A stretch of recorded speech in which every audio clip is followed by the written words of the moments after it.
Veltar stood on the observation deck of the Cytherian warship, watching the small blue planet below.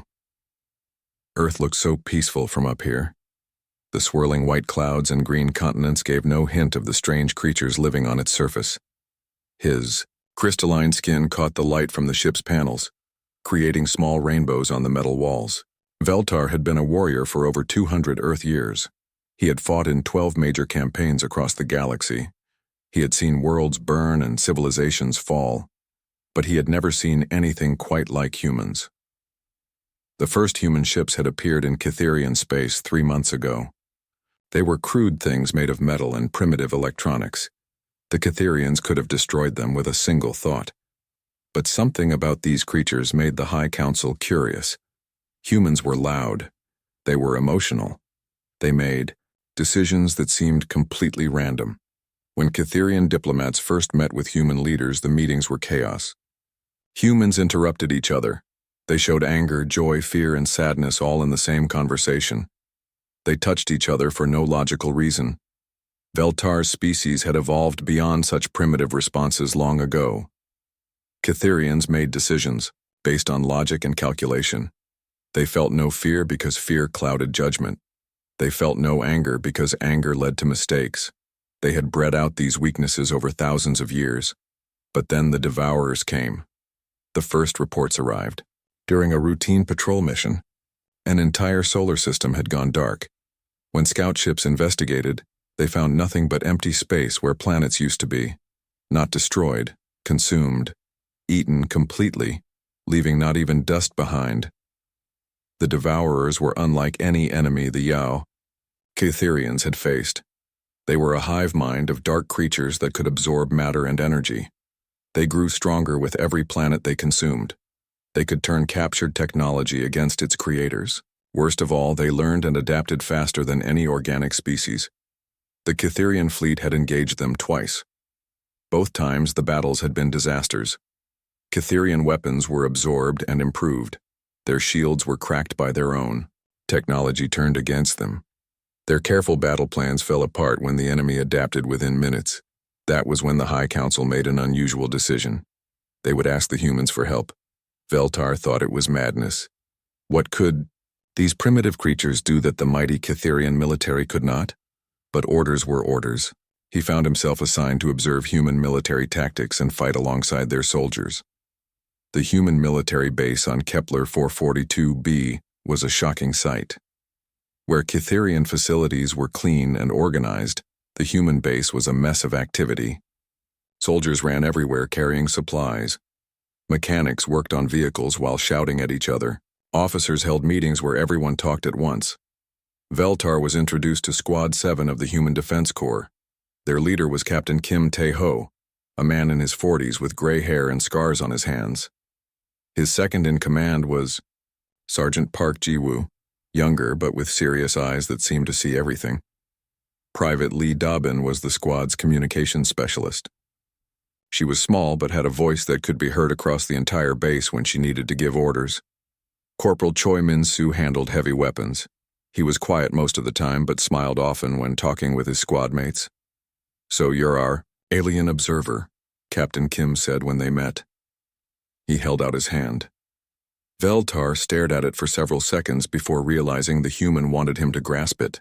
"I am Veltar of the Cytherian Collective," he replied. "I am here to study your combat methods." Park Ji-woo laughed. "Combat methods? Captain, I think he expects us to have a plan." "We have plans," Kim said with a grin. "Lots of them. Most of them don't work, but we make new ones." This confused Veltar greatly. How could they make battle plans that they expected to fail?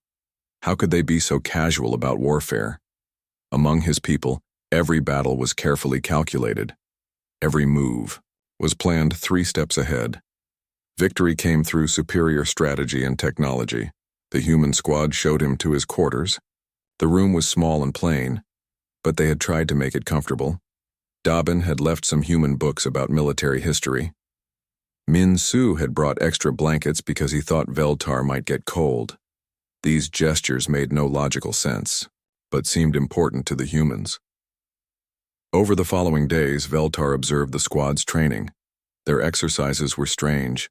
Sometimes they would practice the same tactical movement for hours until it was perfect. Other times they would throw out their plans completely and improvise new solutions on the spot. "Why do you train this way?" Veltar asked Captain Kim during a break. Kim wiped sweat from his forehead and sat down on a supply crate. "Because the enemy never does what you expect," he said. "You can make all the perfect plans you want, but when the shooting starts, everything changes. So we learn to think fast and adapt." "But adaptation requires emotional responses," Veltar said. "Fear, anger, excitement, these cloud logical thinking." "Maybe," Kim replied. "But logic doesn't help when you're outgunned and outnumbered. Sometimes you need to feel something to find the strength to keep fighting." Veltar did not understand. In his experience, emotion was weakness. Catherians won battles through careful planning and superior technology. They never needed to feel anything. The squad tried to include him in their social activities. Park Ji-woo invited him to play card games in the evening. Dobbin attempted to teach him human jokes. Min-soo shared stories about his family back on Earth. They seemed to think these activities were important for unit cohesion. "We're not just soldiers," Dobbin explained one night as they sat around a small heater. "We're family. When the fighting starts, we don't just fight for our mission, we fight for each other." "Family bonds are inefficient in combat," Veltar replied. "Emotional attachments can cause soldiers to make poor tactical decisions." "Maybe," said Min-soo quietly. "But they also give us reasons to never give up."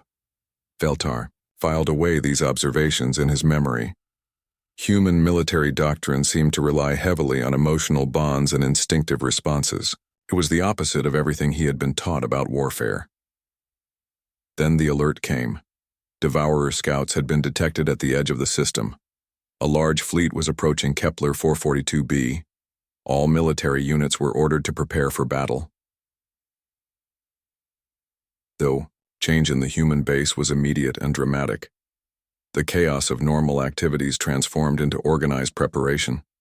Weapons were loaded, vehicles were fueled, soldiers checked and rechecked their equipment. But something else changed too. The casual jokes stopped. Conversations became quieter and more serious. Veltar noticed that the humans touched each other more. Hands on shoulders, brief embraces, gentle pats on the back. "They're scared," he realized. Captain Kim overheard him. "Of course we're scared," he said simply. "Anyone who isn't scared of the Devourers is either stupid or insane." "Fear will make you fight poorly," Veltar said. "It will cloud your judgment." Kim looked at him for a long moment. "You know, that's what everyone thinks about fear, but you're wrong. Fear doesn't make you weak. Fear makes you careful. It makes you fight harder to protect the people you care about. And sometimes, when everything goes wrong and all your fancy plans fall apart, fear is what keeps you alive." Veltar did not understand, but he was about to learn.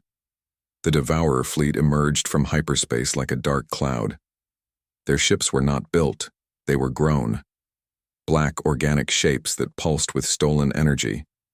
They moved in patterns that hurt to watch, as if they existed partially outside normal space.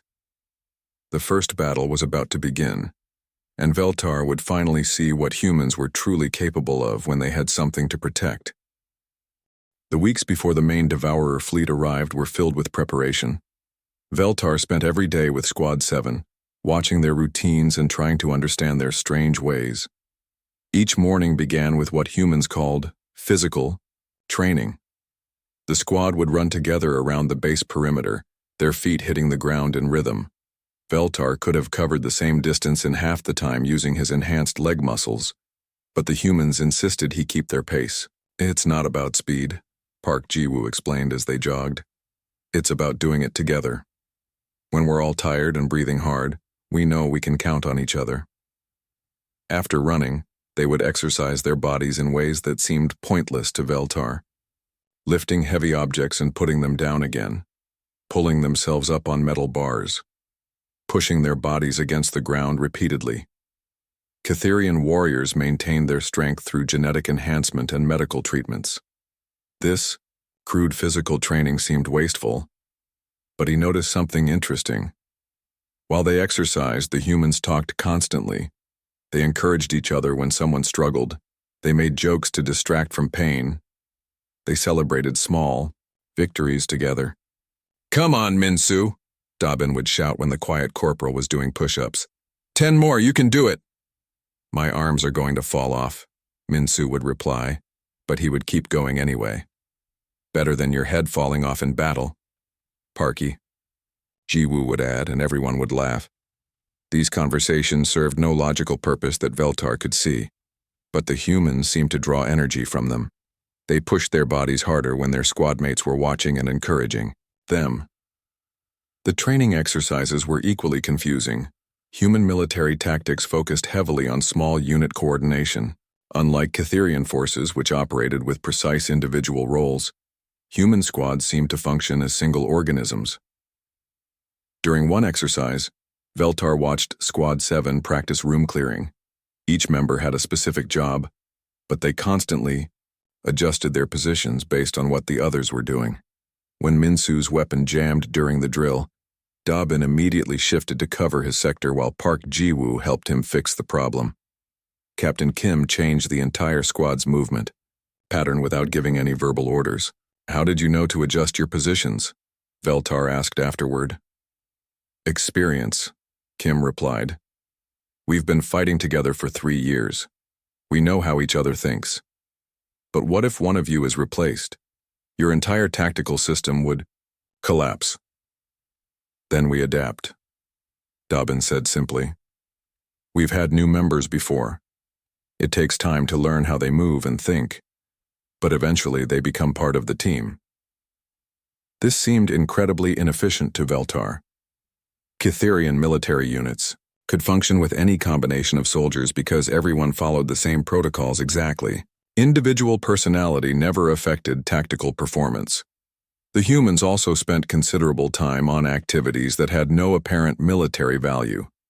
In the evenings, they would gather in the recreation area to play games, share meals, and tell stories. Park Jiwoo was an excellent storyteller. He would describe his childhood in Busan, painting pictures with words of fishing boats and morning markets. His stories always made the others laugh or grow quiet with homesickness. Dabin liked to play card games that involved bluffing and psychology. She was exceptionally good at reading facial expressions and body language. During these games, Veltar began to understand that humans communicated far more information than just their spoken words. Minsu was quieter, but he showed care for his squad mates in practical ways. He would repair their equipment without being asked. He remembered everyone's favorite foods and would save extra portions for them. He never spoke much about his own family, but he kept a small photo in his jacket pocket that he would look at when he thought no one was watching. Captain Kim seemed to be everyone's father figure, though he was not much older than the others. He listened to their problems and gave advice. He settled arguments before they became serious conflicts. He made sure everyone felt included and valued. Dr. Han So-young visited the base frequently during this period. She was a xenobiologist studying the differences between human and Catherian physiology. Her work fascinated Veltar, even though her conclusions often contradicted his understanding of biology. "Your species has optimized itself for logical thinking," she explained during one of their conversations. "You've eliminated the brain chemistry that produces strong emotions, but emotions serve important evolutionary purposes." "Such as?" Veltar asked. "Fear keeps organisms alive by making them careful around dangers. Anger provides energy for fighting when cornered. Love creates bonds that ensure group survival. Joy rewards behaviors that benefit the community. You've removed the biological basis for all of these." "We have removed weaknesses that clouded our judgment," Veltar replied. "Catherians make better decisions because we are not influenced by irrational impulses." Dr. Han studied him with curious eyes. "But can you make creative decisions? Can you adapt when your logical plans fail? Can you find strength you didn't know you had when everything seems hopeless?" Veltar considered this. Catherian military doctrine was based on overwhelming superiority and careful planning. They rarely faced situations where adaptation was necessary. When they did encounter unexpected problems, they typically withdrew to replan their approach. Humans fascinate me, Dr. Han continued. Your brains are constantly generating new neural pathways. Stress and emotion actually increase your ability to form creative solutions. It's messy and inefficient most of the time, but in crisis situations it can produce remarkable results.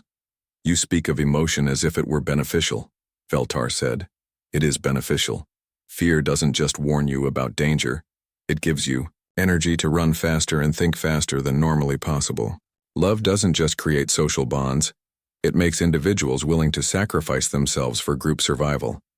Even negative emotions serve purposes. Veltar filed this information away, but he remained skeptical. He had seen human emotional responses, and they still seemed chaotic and counterproductive to him. One evening, the base received news that changed everything. Long-range sensors had detected the main Devourer fleet. It was massive, thousands of ships stretching across light-years of space. And it was heading directly toward human and Catherian territory. The mood in the base changed immediately. The casual joking stopped. Conversations became quieter and more focused. Soldiers spent more time checking their weapons and equipment. The recreational activities continued, but there was an underlying tension that everyone felt. Veltar noticed that the humans began touching each other more frequently. Brief hand squeezes, pats on the shoulder, longer embraces when they thought no one was watching. At first he assumed this was fear-driven behavior, but then he realized it was actually comforting behavior. They were drawing strength from physical contact with their squad mates. "Are you afraid?" he asked Captain Kim one night as they stood watching the stars. Kim was quiet for a long moment. "Terrified," he finally said. "We all are." "Then why do you continue to prepare for battle?" Logic would suggest withdrawing to a safer position. Kim smiled sadly. "Because we have things worth protecting. My squad mates, our families back home, our way of life. Fear doesn't make us want to run away. It makes us want to fight harder to protect what we care about. But fear clouds judgment. It causes mistakes." "Sometimes," Kim agreed.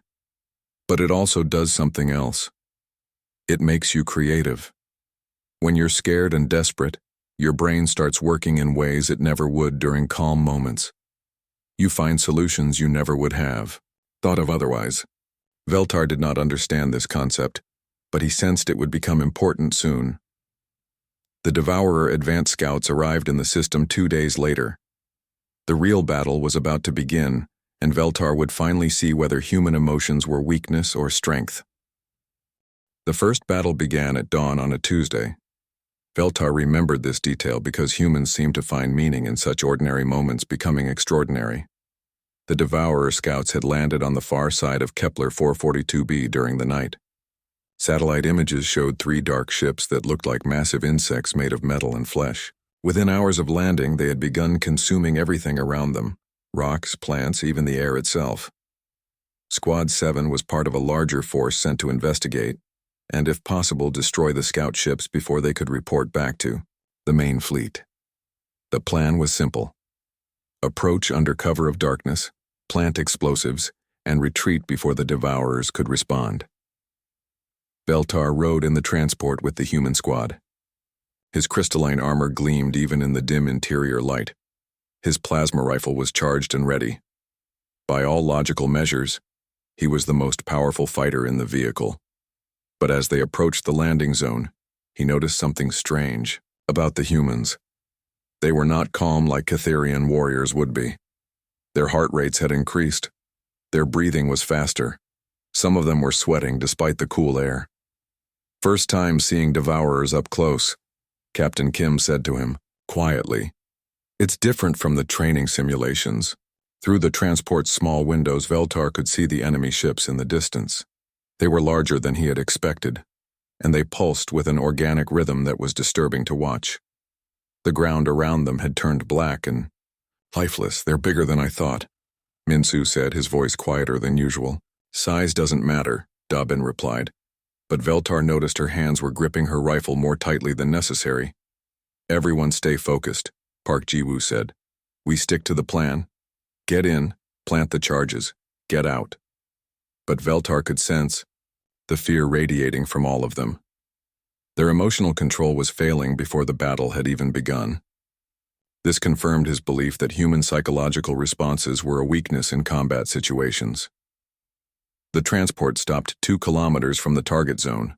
Squad 7 disembarked with the other human units, while Veltar's Kitherian support team took position on a nearby ridge.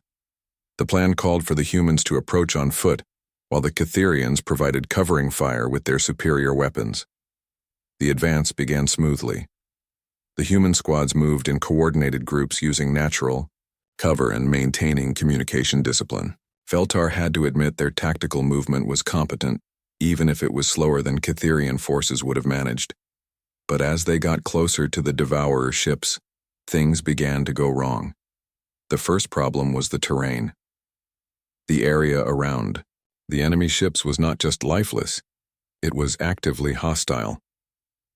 The ground had been transformed into something that felt wrong to walk on. It seemed to shift and move under their feet. The air itself felt thick and poisonous. Minsu was the first to react badly to the environment. He stopped suddenly, his breathing becoming rapid and shallow. I can't. Something's wrong with this place, he said. It's just the Devourer influence, Captain Kim said, but Veltar could hear the strain in his voice. Keep moving. The second problem was the ships themselves. As they got closer, the organic pulsing became more intense. Veltar realized that the ships were not just machines, they were alive. They were breathing, and they were aware of the approaching attack force. Contact front, someone whispered over the radio. Dark shapes began emerging from the ships. They were not like any soldiers Veltar had ever seen. They moved wrong, as if they existed partially in normal space and partially somewhere else. Their weapons seemed to be grown rather than manufactured, and they fired energy that felt cold and hungry. The human squads opened fire immediately, but their weapons, which worked perfectly against normal enemies, seemed almost useless against the Devourers. The energy bolts were absorbed or deflected. The few hits that connected seemed to heal almost instantly. Fall back, Captain Kim ordered. Regroup at checkpoint Alpha. But the Devourers had anticipated this. More shapes emerged from concealed positions, cutting off the retreat routes. The human force was surrounded. This was when Veltar expected to see human morale collapse. Surrounded, outgunned, facing an enemy their weapons could not effectively damage. Logic dictated immediate surrender or panic. Instead, he witnessed something he had never seen before. Minsu, who had been struggling with fear since they entered the contaminated zone, suddenly stopped retreating. A Devourer construct was advancing on 2 wounded soldiers from another squad. Without hesitation, Minsu threw himself between them and the enemy. "Cover me!" he shouted, and began firing his rifle in full automatic mode. The shots still did little damage, but they drew the construct's attention away from the wounded soldiers. Park Ji-woo immediately responded, flanking the enemy position while Da-bin provided suppressing fire. Captain Kim adjusted the squad's position to better support Minsu's desperate stand. Veltar watched in amazement as the humans' fear seemed to transform into something else. They were not fleeing from danger. They were moving toward it to protect each other. "Minsu, get out of there," Da-bin shouted over the gunfire. "Not without them," Minsu replied, indicating the wounded soldiers. This made no tactical sense.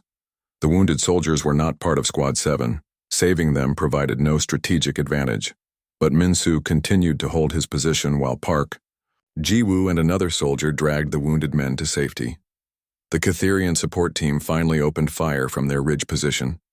Their plasma weapons were more effective against the Devourers, causing real damage and forcing the enemy to take cover.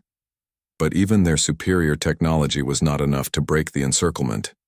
"We need to retreat," the Kitherian commander's voice came over Veltar's communicator. "This position is untenable." But the humans were not retreating. Despite being surrounded, despite their weapons being largely ineffective, despite facing an enemy that violated their understanding of physics, they were still fighting. Captain Kim had reorganized the scattered squads into a defensive perimeter. Wounded soldiers were moved to the center while others maintained covering fire. No one was abandoned, no one was left behind. Why are they not withdrawing? Veltar asked himself. Then he saw something that changed his understanding completely. A massive devourer construct, larger than any they had encountered before, emerged from the main ship. It moved directly toward the human perimeter, and Veltar could see that their weapons would be completely useless against it. The logical response would be to flee immediately, but Captain Kim stepped forward, alone, to face the construct. All squads, concentrate fire on that thing, he ordered. Everything you have. Captain, the weapons are not effective, Park Ji-woo protested.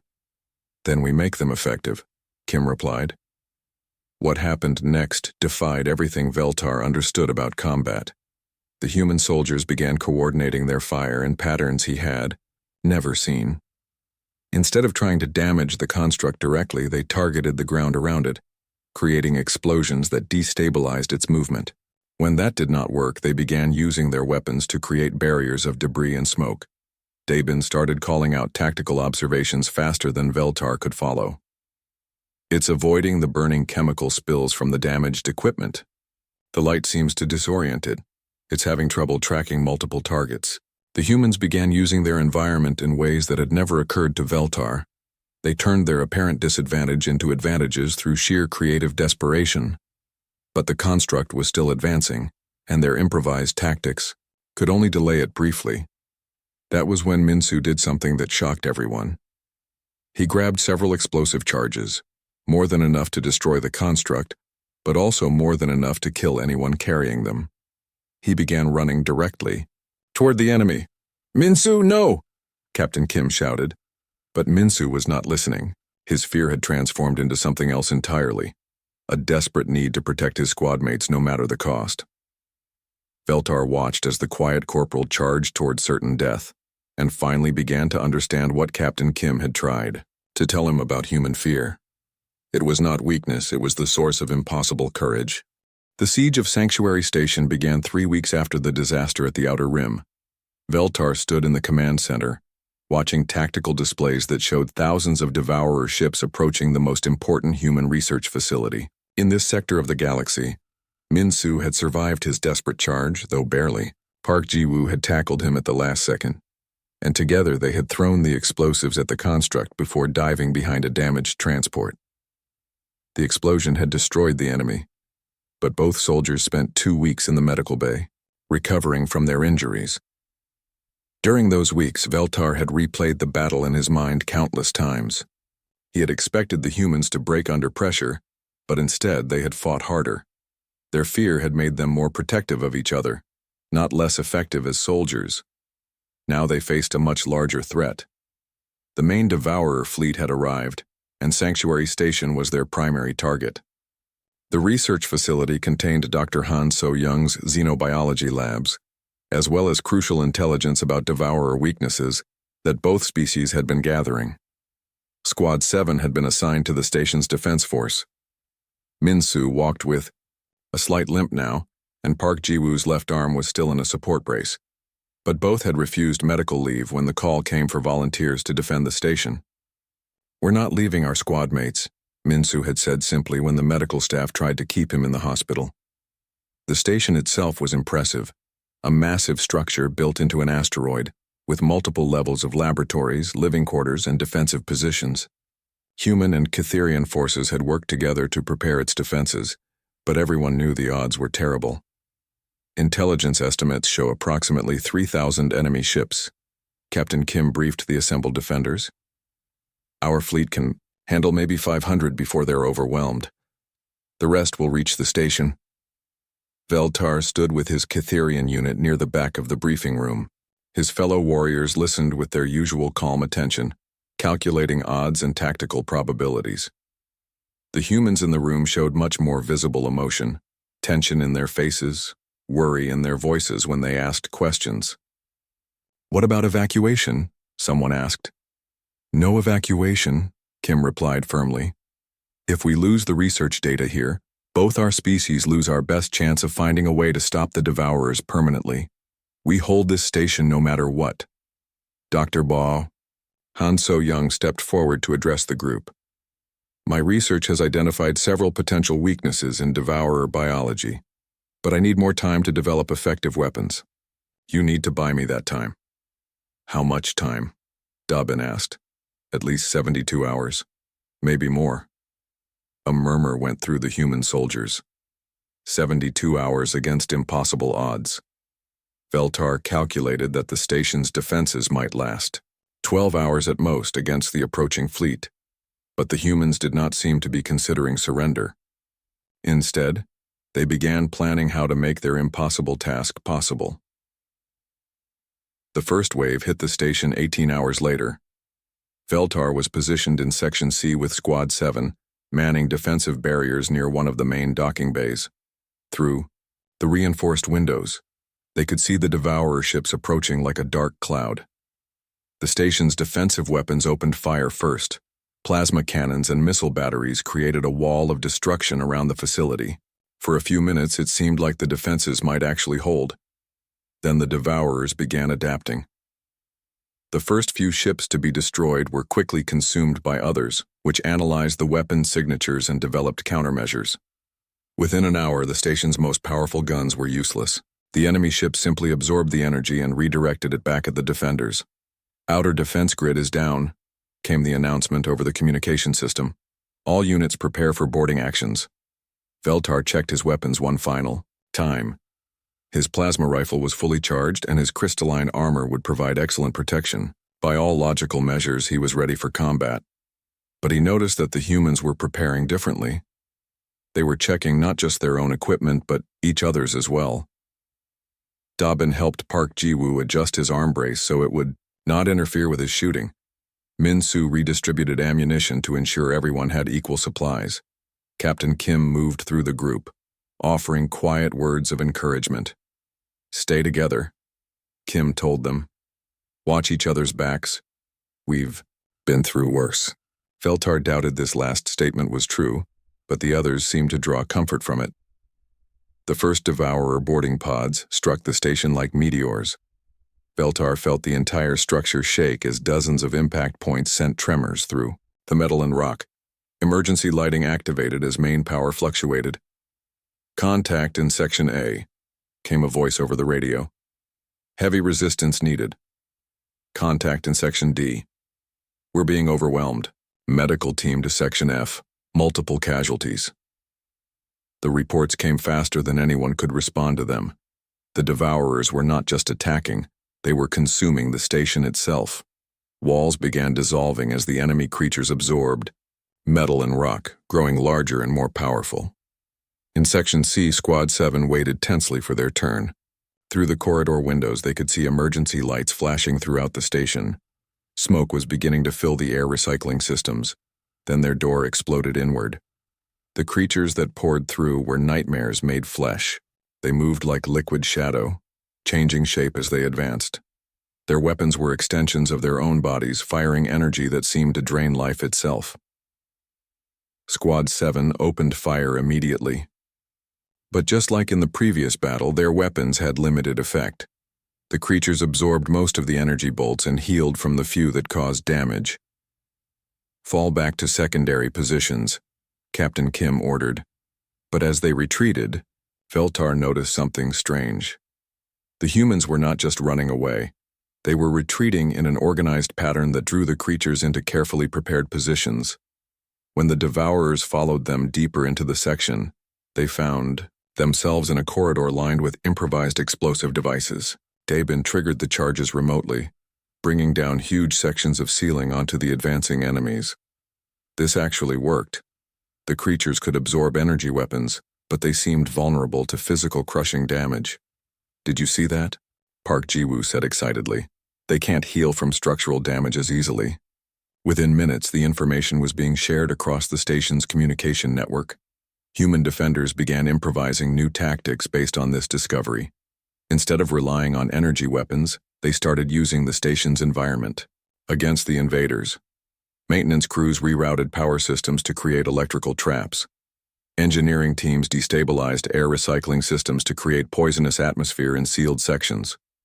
Medical staff discovered that certain chemical compounds could slow the creature's healing abilities. But the most remarkable thing Veltar observed was how the humans shared these discoveries immediately with everyone else. In Catherian military doctrine, tactical advantages were carefully controlled and distributed through proper command channels. Humans simply shouted their discoveries over open communication channels for anyone to use. Section G, try using the fire suppression systems. The chemical foam slows them down. Confirmed. Industrial solvents also work. Maintenance has extra supplies in Storage Bay 12. Watch out for the larger ones. They adapt faster than the smaller ones. This chaotic information sharing should have been inefficient, but instead it was creating a collective intelligence that adapted faster than any individual unit could manage. The battle raged for hours. Veltar found himself fighting alongside Squad 7 in ways he had never imagined. When his plasma rifle proved ineffective, Minsu handed him a human explosive device and showed him how to use it. When structural damage trapped them in a collapsed section, Dobbin found an alternate route through maintenance shafts that only her small size allowed her to explore.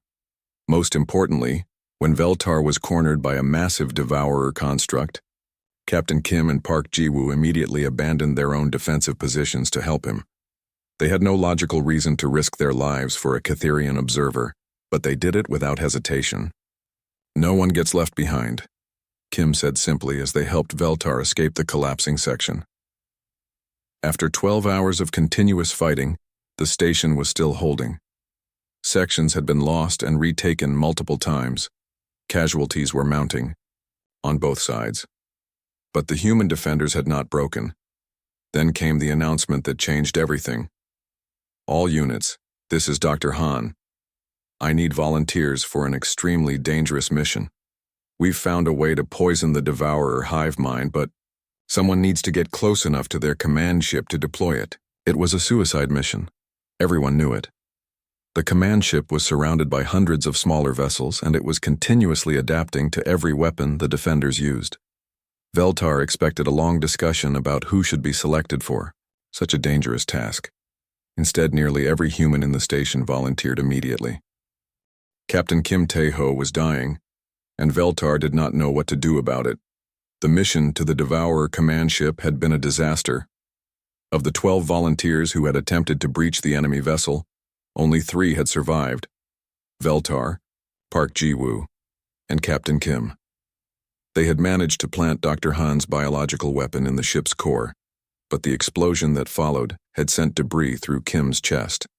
Now they were trapped in an escape pod drifting in space, watching the Devourer fleet tear itself apart as the poison spread through their hive mind. The mission had succeeded, but Captain Kim was bleeding to death and there was nothing Veltar could do to save him. "Did we get them?" Kim asked weakly. His face was pale and his breathing was shallow. "Yes," Veltar replied. "The weapon is working. The entire fleet is turning on itself." Kim smiled despite his pain. "Good. That's good." Park Ji-woo was trying to stop the bleeding with medical supplies from the pod's emergency kit, but they all knew it was not enough. Kim needed surgery and blood transfusions that they could not provide.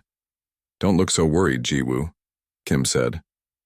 "We did what we came to do." "The rescue ships will find us soon," Park Ji-woo replied, but his voice betrayed his doubt. They were drifting in a debris field from the destroyed Devourer ships. It could take days for anyone to locate their small pod. Veltar found himself studying Kim's face as the human captain struggled with his injuries. In Catherian culture, warriors who were mortally wounded in battle were given honor drugs that eliminated pain and allowed them to die with dignity and calm. But Kim seemed determined to stay conscious and alert despite his suffering. "Why do you not request pain medication?" Veltar asked. Kim turned his head slightly to look at him. "Because I want to see how this ends. I want to know that my people are safe." This made no logical sense to Veltar. Kim's survival would not affect the outcome of the battle. His continued consciousness served no tactical purpose, but the human captain seemed to find meaning in witnessing the result of his sacrifice. "Tell me about your species," Kim said suddenly. "Before you met humans, what were battles like for your people?" Veltar considered the question. Efficient. We would analyze enemy capabilities, develop superior strategies, deploy overwhelming force. Victory was achieved through logical planning and technological advantage. Did you ever lose? Rarely. When we did, it was due to miscalculation or insufficient intelligence about enemy capabilities. Kim coughed and Veltar could see blood on his lips. And after battles, what happened to the wounded? Those who could be healed were treated. Those who could not were given honor drugs and allowed to die peacefully. No one stayed with them? Veltar paused. Stayed with them for what purpose? Talk. To hold their hands. To make sure they didn't die alone. This concept was foreign to Veltar. Death is a biological process. The presence of others does not change its outcome. Kim smiled weakly. No, but it changes what the dying person experiences. It changes whether their last moments are filled with connection or isolation. Park Ji-woo had been listening to their conversation while continuing to work on Kim's wounds. Captain, save your strength. For what? Kim replied. I'm not getting out of this pod alive, and we all know it. So let me use the time I have left for something useful. He turned back to Veltar. You've been watching us for months now. What have you learned about humans? Veltar thought carefully before answering. I have learned that your species makes many decisions that appear illogical. You risk your lives for individuals who provide no strategic value. You form emotional attachments that can be exploited by enemies. You allow fear and other emotions to influence your tactical thinking. And somehow this makes you more effective in combat than your capabilities should allow. Kim nodded slowly. Do you understand why? Veltar was quiet for several minutes, thinking about everything he had witnessed. The desperate charge at the Outer Rim battle, the improvised tactics during the siege, the immediate volunteering for suicide missions, the way humans shared tactical discoveries instantly with everyone else. I think, he said finally, it has something to do with what you are fighting for. Explain. Catherians fight to achieve objectives. Humans fight to protect something. The difference creates different behaviors under stress. What kind of different behaviors? Veltar recalled specific moments from their battles together. When cornered, Catherians calculate the probability of success and surrender if the odds are too poor. Humans in the same situation fight harder. Why do you think that is? Because surrender means abandoning what you are trying to protect. The tactical situation becomes irrelevant if the people you care about will be harmed. Kim's breathing was becoming more labored, but he continued the conversation. What else have you noticed? Humans adapt faster in crisis situations. When your original plans fail, you improvise new solutions immediately. Catherians withdraw to replan their approach. And why do humans adapt faster? Veltar thought about Dr. Han's research on emotion and brain chemistry. Because fear and desperation create new neural pathways, stress hormones enhance creative thinking. But you said earlier that emotions cloud judgment. I was wrong, Veltar admitted. Emotions do not cloud judgment, they change judgment. They make you consider options that pure logic would dismiss as too risky or unconventional. Park Ji-woo looked up from his medical work. Like charging a devourer construct with a bag full of explosives? Yes, Veltar said. Logic would have calculated that action as suicide with no probability of success.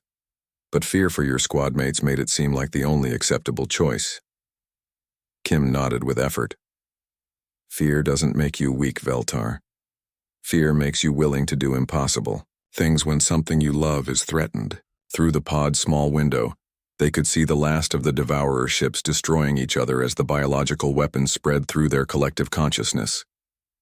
The immediate threat was over, but Veltar was beginning to understand that he had learned something more important than military tactics. Your species has not removed weaknesses, he said to Kim. You have turned emotions into weapons. Not weapons, Kim corrected gently. Tools. Emotions are tools for survival and connection. Fear keeps you alive. Love gives you strength. Even sadness serves a purpose. What purpose does sadness serve? It makes you remember what you've lost. It makes you determined not to lose anything else. Park Ji-woo had stopped working on Kim's wounds. They all knew there was nothing more he could do with the supplies available. "Captain," Park Ji-woo said quietly, "it's been an honor serving with you." "The honor has been mine," Kim replied. "Take care of the squad. Take care of each other." He turned to Veltar one final time. "Will you tell your people what you've learned here?" "Yes," Veltar promised. "Tell them that fear is not the enemy of courage. Fear is what gives courage meaning. Anyone can be brave when there's nothing to lose. Real courage is being afraid and acting anyway because you have something worth protecting." Kim's eyes closed and his breathing became very slow and shallow. "Captain," Park Ji-woo said softly, but Kim was no longer conscious. Veltar sat in the small pod watching a human warrior die slowly and in pain, and for the first time in his life, he understood what his species had lost when they eliminated their capacity for emotion. They had gained logical thinking and tactical precision, but they had lost the ability to care about anything enough to fight for it when logic said the battle was hopeless. Outside the pod, the debris from the destroyed Devourer fleet drifted silently in space. The war was over, but Veltar's education was just beginning. The final battle for Earth took place 6 months after Captain Kim's death. Veltar stood on the bridge of the human flagship, watching thousands of ships prepare for what everyone knew would be the last fight of the war. The Devourer mothership had appeared in Earth's solar system 3 days earlier. It was larger than any celestial body Veltar had ever seen. A living planet covered in organic weapons and filled with the collective consciousness of the entire enemy species. Dr. Han's biological weapon had destroyed most of their fleet, but the survivors had merged into this final, desperate form. If the mothership reached Earth, it would consume every living thing on the planet within hours. Veltar had changed in the months since Kim's death. The experience of watching a human warrior die for his beliefs had started something new, growing in Veltar's crystalline brain. Dr. Han called it emotional development, the slow growth of neural pathways that his species had bred out of themselves generations ago. It was painful and confusing. Veltar found himself thinking about Squad 7 at unexpected moments. He worried about their safety during routine missions. He felt proud when they succeeded and disappointed when they failed. These feelings served no logical purpose, but they had become part of who he was.